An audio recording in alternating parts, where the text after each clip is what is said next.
We think long-term planning is pretty straightforward. You just pick a goal, you make a plan, and you get to work. Simple, right?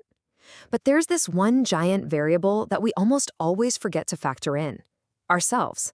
The person making the plan today is not the same person who's going to have to live with it 10, 20, or even 30 years down the line. And that changes everything. To really get what I mean, let's dive into a story that just perfectly captures this whole problem. It's a story about ambition, about incredible sacrifice, and a really surprising twist at the end. So, this is about a childhood friend of the author who wrote our source material. Now, this friend, he didn't come from money or privilege, but what he did have was an unbelievable work ethic and this one single, all consuming goal for his life. He wanted to become a doctor. And man, did he go for it. For an entire decade, he just poured every ounce of his being into it. We're talking grueling work, endless nights studying, just immense sacrifice. And against all the odds, he did it. He actually achieved his lifelong dream. He became a doctor. But here's the twist. Years later, the author caught up with him, fully expecting to hear how satisfying it was to have fulfilled his dream. Instead, his friend confessed something absolutely shocking. He said being a doctor was, and I'm quoting him here, an awful career. So, what on earth happened? Well, the years of relentless stress, the punishing hours, they didn't just wear him down. They fundamentally changed who he was as a person. The passionate young man who set that goal was a complete stranger to the man who now had to live with it. His dream had turned into a kind of prison, one that was built by a younger version of himself. And look, this isn't just one guy's story. This is a totally universal human experience. Just think about your own life, right? What you wanted at 5 years old is wildly different from what you wanted at 18. And the person you are at 35, maybe with a family, wants completely different things than your teenage self could have ever even imagined. Our priorities are always, always changing. And if you think that's just a feeling, the data backs this up in a huge way.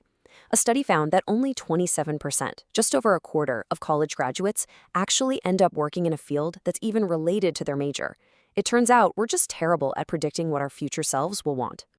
So this isn't just some random quirk of being human. There's actually a psychological term for this exact phenomenon. It explains why we're so consistently blindsided by our own evolution as people. It's called the end of history illusion. And it's this funny thing our brains do.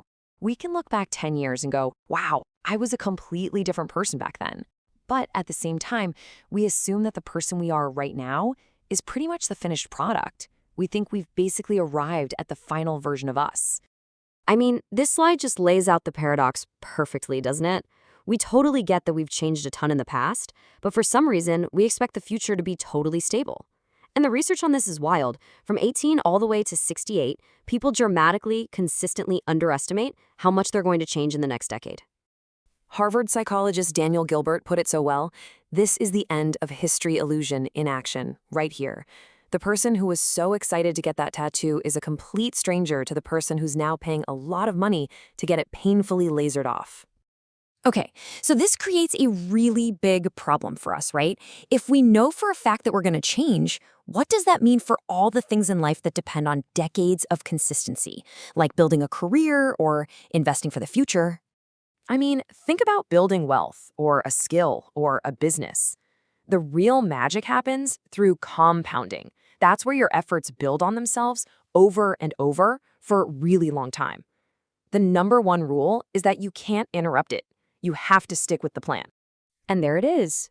That's the core conflict. How in the world are you supposed to stay committed to one rigid plan for decades when the very person who made that plan is going to be a total stranger to you in 10 years?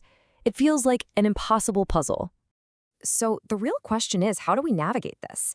How do you actually plan for a future when the main character, which is you, is guaranteed to change? Well, luckily, there are a couple of really practical strategies we can use. The two big ideas are pretty simple on the surface. First, avoid making plans for extreme life scenarios. And second, you have to build in the expectation that it is 100% okay to change your mind. So, strategy number 1, avoid the extremes. Planning your life around a super low income is really risky because your future self might absolutely hate that. But on the flip side, planning to work 80-hour weeks for the next 30 years is just as risky because your future self might value time and freedom way more than money. The key then is balance. A moderate approach, moderate savings, moderate free time, it just increases the odds that your plan can actually survive your own personal evolution. And that brings us to the second strategy, which is all about mental flexibility. It is so important that you don't let yourself become a prisoner to a decision that was made by a younger, totally different version of yourself. The Nobel Prize winner Daniel Kahneman talks about this idea of having no sunk costs. What he means is, you can't let the time or money you've already put into something trap you into a future you don't want. It's about having the courage to walk away from a project or a career or a plan without mercy if it no longer serves the person you are today. You have to be willing to detonate old plans to make room for new ones.